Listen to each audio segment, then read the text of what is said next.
The money here, they take the money and they take everything back home. So it pays me. Right?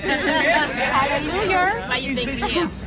That is how it should be. And the government in Africa, they need to understand that. Because we need you guys. In fact, if possible, visa fee should be free. We should encourage you guys to come home. It should be. It's how it should be. Because we tend to learn from you. You learn from us. We benefit from you. You benefit from us. That is how it should be. We should encourage you. Somebody sent me an email. They say, hey, when our ancestors were taken away, why didn't our ancestors go look for them?